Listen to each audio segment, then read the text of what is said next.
Injil suci menurut Lukas.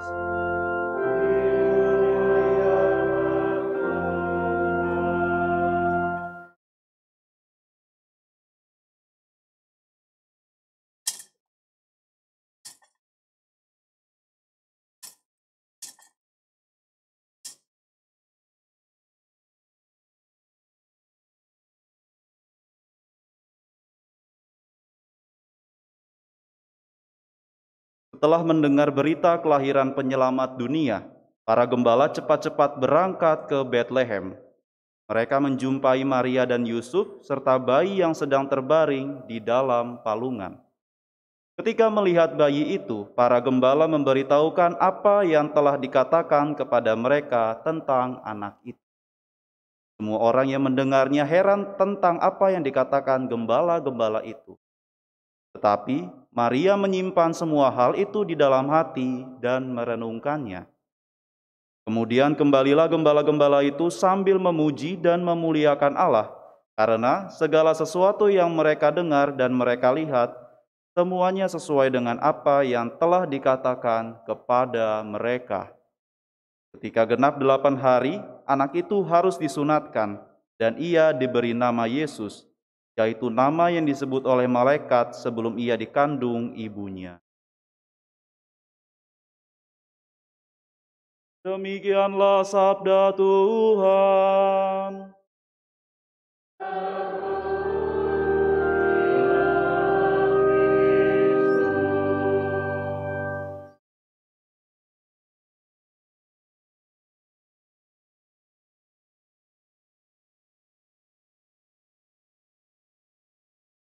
Saudari-saudaraku yang terkasih, kalau hari ini kita merayakan Hari Raya Santa Maria Bunda Allah. Kalau kita mendengar kata bunda, bukan Bunda Korla ya, udah lewat itu. Atau apalagi Bunda Dorce udah meninggal ya. Atau ada lagu yang berjudul Bunda, yang biasanya kalau anak-anak SMP, mungkin kita juga pernah ya, di setel pada saat retret ya. Bagiku buka album biru, terus pendampingnya cerita, ayo ingat mamamu. Wah, pada nangis, kejar-kejar ya.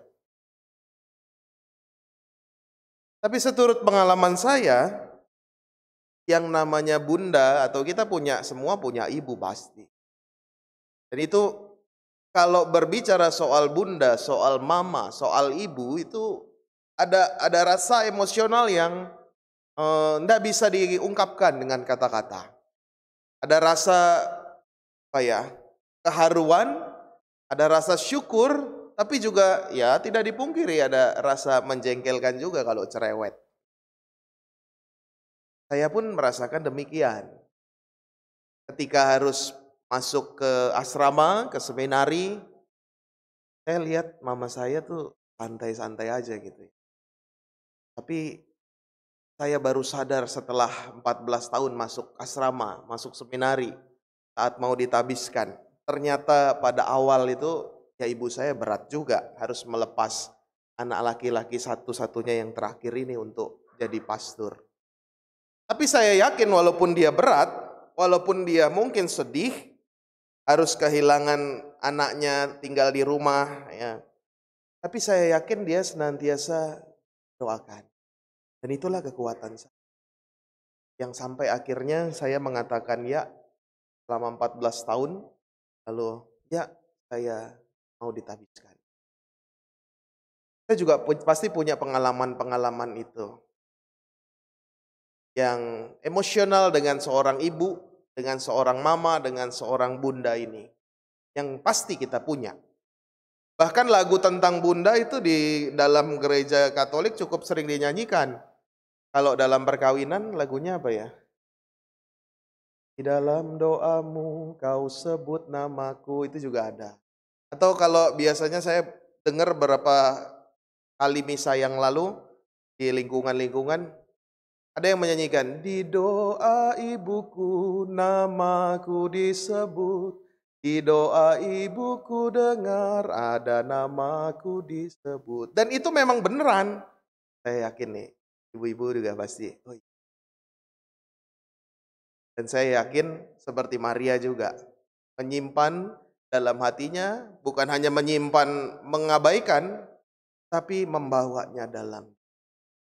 Saudari-saudara, bacaan Injil yang kita dengar tadi, dikatakan gembala pergi cepat-cepat, berangkat ke Bethlehem. Dan Anda tahu siapa orang yang pertama kali ditemui, disebutkan di sini. Para gembala mendapati Maria, Yusuf, serta bayi yang terbaring di dalam palungan. Yang disebut pertama kali oleh penginjil Lukas itu bertemu dengan Maria. Maka sudah layak dan sepantasnya Maria itu juga menjadi tokoh yang penting. Tokoh yang cukup membantu kita menghayati kehadiran bayi Yesus di palung. Dari sini kita bisa merenungkan bahwa kita melalui Maria bisa sampai kepada bayi Yesus, atau melalui Maria kita bisa sampai kepada Yesus. Maka di tempat-tempat ziarah, di gua-gua Maria, di tempat doa, itu selalu ada tulisannya Per Mariam ad Jesum. Melalui Bunda Maria kita sampai kepada Yesus. Karena memang demikianlah hidup seorang Bunda Maria yang kita rayakan hari ini, Bunda Allah. Juga Bunda kita semua. Saya yakin Anda lebih sering doa salam Maria daripada doa Bapa kami. Saya yakin. Saya yakin juga Anda pasti lebih sering, atau di lingkungan-lingkungan, di komunitas-komunitas lebih banyak yang datang kalau doa rosario daripada harus menghayati Injil Tuhan. Tidak dipungkiri bahwa Bunda Maria punya kedekatan emosional dengan kita umat Katolik. Dan tadi yang dikatakan, Bunda Maria bukan hanya menghantar kita bertemu dengan Yesus, tapi juga Maria menyimpan segala perkara itu di dalam hati dan merenungkannya. Merenungkan di sini dalam artian pasti dia mendoakan kita. Pasti dia juga membawa nama kita dalam setiap permenungannya, dalam setiap doanya. Itu jadi kekuatan kita. Itu juga yang membawa kita sampai kepada Yesus.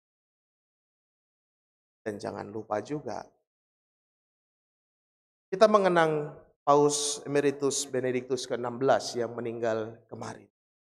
Salah satu pernyataannya yang sangat fenomenal tentang Bunda Maria adalah, kalau kita mau mengenal Yesus, kita masuk melalui Maria. Baliknya pun demikian. Kalau kita mau mengenal Bunda Maria dengan seksama, kita masuk.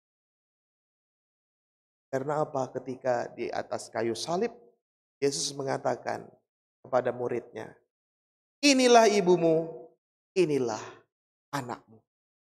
Dan itu yang menyatakan bahwa kita semua gereja menjadi anak-anak Bunda Maria. Maka hari ini pantas sekali kita merayakan hari raya Santa Maria, Bunda Allah, Bunda Gereja, Bunda kita semua. Saudari-saudara, kita mau menjadi pribadi-pribadi yang seperti Bunda Maria yang membawa semakin banyak orang bertemu dengan Yesus, membawa sukacita, damai, kegembiraan, kehangatan, keakraban, sehingga ada rasa emosional yang menyentuh, sehingga orang tergerak hatinya juga untuk merasakan Tuhan Yesus dalam hidupnya. Maka dalam bacaan pertama dikatakan, beginilah kamu harus memberkati orang lain. Bagaimana cara kita memberkati orang lain? Kita katakan dan kita bagikan melalui tindakan kita. Kita katakan apa? Tuhan memberkati dan melindungi engkau. Tuhan menyinari engkau dengan wajahnya dan memberi engkau kasih karunia. Itu cara kita untuk membawa semakin banyak orang sampai kepada Tuhan Yesus seperti Bunda Maria juga. Kita katakan Tuhan memberkatimu loh. Tuhan senantiasa melindungimu loh. Tuhan senantiasa nggak putus-putus kasih berkat, kasih karunia yang berlimpah-limpah. Di tahun yang telah lalu 2022 mungkin kita banyak pengalaman yang jatuh bangun. Ada yang sukses, ada yang mungkin harus jatuh, ada yang hancur, tapi juga ada yang bisa bangkit. Ada yang dapat jodoh, tapi juga ada yang putus cinta, dan lain sebagainya. Tapi kalau kita sadari kasih karunia Tuhan biasa meluap-luap, gak pernah habis. Maka itu yang mau kita bagikan bersama juga dengan Bunda Maria yang kita rayakan sebagai Bunda Allah. Kita mau membawa semakin banyak orang sampai kepada Tuhan Yesus dengan menunjukkan bahwa hidup kita mengikuti Tuhan Yesus walaupun naik turun, walaupun banyak godaan tantangan, kita tetap merasakan. Semoga di tahun 2023 yang baru ini, baru kita mulai satu hari ini menjadi tahun yang penuh rahmat, tahun di mana kita semakin merasakan kebaikan Tuhan, kasih karunia Tuhan, serta juga semakin merasakan melalui doa-doa Bunda Maria, kerahiman dan kebaikan dari Tuhan. Semoga kita senantiasa berada dalam naungan Bunda Maria. Kita berdiri, kita perbarui iman kepercayaan kita.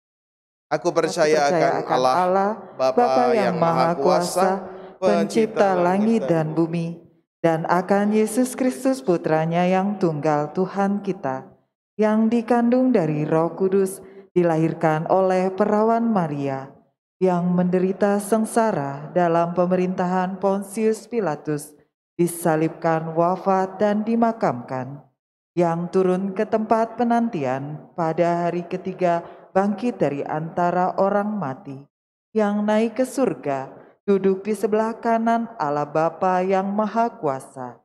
Dari situ ia akan datang mengadili orang yang hidup dan yang mati. Aku percaya akan Roh Kudus, Gereja Katolik yang kudus, persekutuan para kudus, pengampunan dosa, kebangkitan badan, kehidupan kekal.